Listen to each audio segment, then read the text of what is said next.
dose d'économie.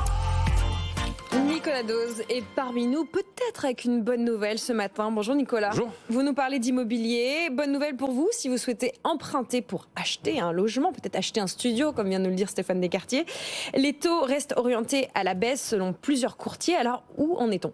3,8% hors assurance sur 20 ans, ça c'est un chiffre empruntis qui est notamment cité dans l'opinion ce matin, mais c'est à peu près la même tendance chez tout le monde.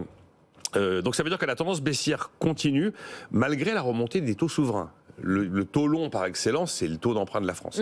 Et généralement, les taux longs, l'autre taux long, c'est le crédit IMO. Et généralement, le crédit immobilier finit par suivre peu ou prou, alors pas de manière complètement symétrique, mais peu ou prou la tendance des taux longs. Donc pour l'instant, en tout cas, la répercussion des mouvements sur les taux depuis l'annonce de la dissolution ne se voit pas dans les taux de crédit immobilier. Donc c'est plutôt une bonne nouvelle. Et puis même à l'inverse, là c'est une supposition. Peut-être que le flou politique participe à cette baisse de taux. Le taux immobilier, on sait, ça reste un produit d'appel pour les banques. Comme après l'annonce de la dissolution, les acquéreurs ont fichu le camp, le fait de faire un petit mouvement de baisse sur les taux permet de battre le rappel pour les banques et d'essayer de faire revenir les acquéreurs, par exemple. Ça peut être un élément d'explication. Enfin, l'idée principale, c'est quand même qu'on est sur une tendance baissière qui, pour l'instant, n'est pas cassée. Pour l'instant. Oyez, potentiels acheteurs. Bon, ça veut dire qu'on peut compter sur une poursuite de la baisse du prix du crédit, selon vous ? Je suis plus capable de vous répondre désormais. C'est trop flou, justement. Alors, je vous aurais dit oui, on est vraiment sur une tendance à la baisse, comme pour les prix de l'énergie, où on est sur une tendance à la baisse, assez solide d'ailleurs. Là, sur le moyen terme, je ne peux absolument pas vous dire. Si on a il faut imaginer le 8, 9, 10, 11 juillet, on a tout d'un coup une forte remontée des taux souverains. Une forte. Là, il y a un moment, la baisse des taux va s'arrêter et la remontée des taux va d'ailleurs s'engager. En tout cas, pour l'instant, on est sur cette tendance baissière et la Banque de France y croit à cette tendance baissière, puisqu'il y a 3 jours, elle a pour la première fois en 3 ans baissé le taux d'usure. Le taux d'usure, c'est le taux maximum. C'est le taux plafond auquel qu'une banque ne peut pas dépasser pour prêter de l'argent. Dans ce taux d'usure, c'est une forme de taux TTC, vous n'avez pas le droit d'aller au-dessus. Il inclut le taux de crédit hors assurance, il inclut l'assurance emprunteur et il inclut les frais de dossier. Et donc, bon, il reste élevé. Sur 20 ans, on reste à 6,19, mais on a perdu 23 points de base. C'est la première baisse en 3 ans. Ça veut dire que la Banque de France a plutôt foi dans l'idée qu'on est sur un repli des taux d'emprunt à l'habitat. Maintenant, on oublie l'idée qu'on revient aux années folles 2020-2022, avec des taux qui, lorsqu'on avait un excellent dossier, pouvaient tomber à 0,8, 0,5. Bon, il y a eu quelques cas où les gars ont emprunté à zéro.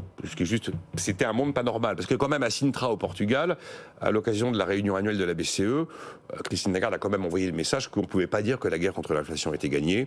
Ça veut dire en sous-texte, ne vous attendez pas à ce que la Banque Centrale Européenne réduise massivement ses taux à plusieurs reprises d'ici la fin de l'année. Or, je le répéterai toujours, les taux directeurs, il y a le taux de dépôt et le taux de refit de la Banque Centrale Européenne, ça fixe le prix de l'argent, ça fixe le loyer de l'argent. C'est donc le driver majeur pour le crédit immobilier.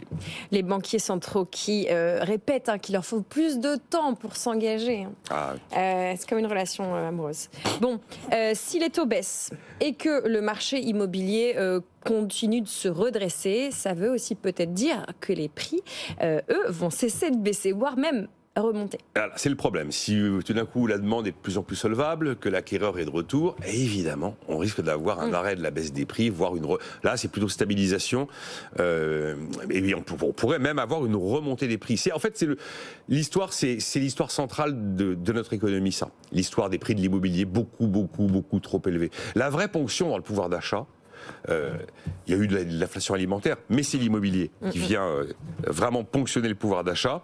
Et c'est encore une fois, et c'est là où c'est un sujet qui dépasse l'économie, parce que c'est encore une fois l'angle mort de l'offre politique, y compris dans la campagne que nous vivons.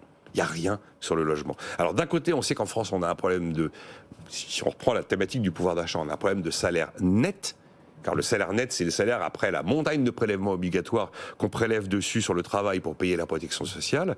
Et on a un autre problème de pouvoir d'achat qui sont les sommes énormes consacrées par les ménages français pour se loger tous les mois. Il y a un moment, il faut se demander pourquoi la pierre est 2 fois moins chère à Berlin qu'à Paris. Il y a un moment, il faut se demander s'il faut continuer à répéter les mêmes erreurs qui font qu'on en est arrivé là.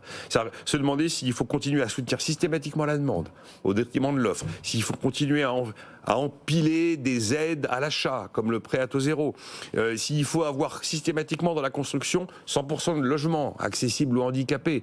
Et on se rend compte qu'avec ces erreurs-là, eh bien, on a totalement sous-estimé, voire oublié la question centrale, c'est quelle est la disponibilité d'habitations, quel est le nombre d'habitations disponibles. Le problème, c'est qu'il va falloir se pencher FISA sur le sujet. Parce que là, on a eu des chiffres de la construction de maisons individuelles neuves. La Fédération bancaire française a compté 10 000 emplois perdus en 18 mois. 10 000 emplois perdus.